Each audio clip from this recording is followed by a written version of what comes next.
30. Devotional Thoughts for Women, written by Monica Diaz, read by Belinda Sainsbury. Good morning, dear friends. Today, July 30th, our devotional is entitled Accompanying Through Grief.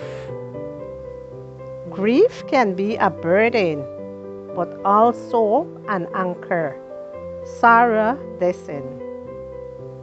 I recently went through a situation that made me sad, and that sudden sadness was noticeable. You see, someone, and I don't doubt that they did this with good intentions, sent me a WhatsApp message that read, "If you want excuses to get depressed, look for them elsewhere." It was like a bucket of cold water to feel I was not granted the right to be genuinely sad simply because someone perceived that the reason I was sad was not significant enough, and it added a burden on the relationship, which this individual was not willing to bear. Well, it's true. Other people's sadness can be a burden. Struck by the comment, I began to look within myself. Could it be that I add more pain to the pain others feel?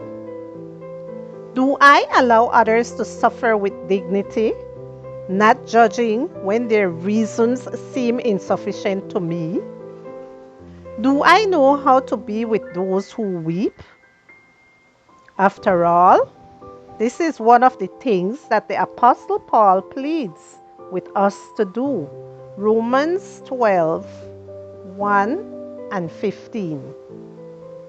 It's interesting that he then adds, "Don't think you know it all," in verse 16. For instance, you don't know why something that doesn't evoke any emotion in you makes someone else sad. The humility to acknowledge our own emotional ignorance is the first step to connecting with other people's emotions.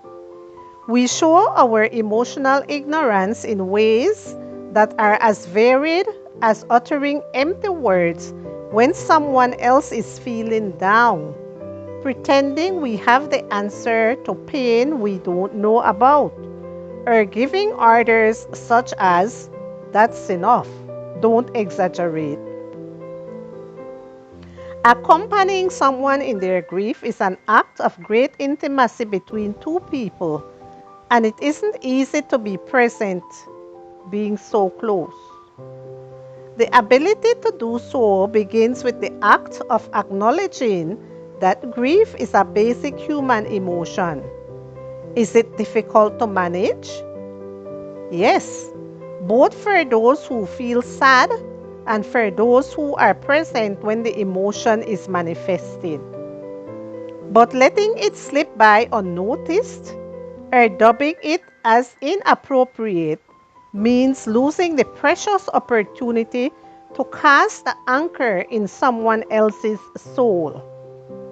Authentic human connection has to do with discerning other people's emotions, trying to understand them and empathizing with them, and being with that person at that time.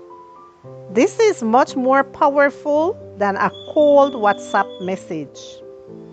Accompanying someone in silence is a good way to be.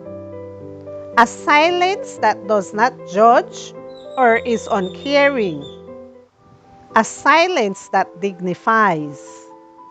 A silent and courageous presence can become an anchor that joins us.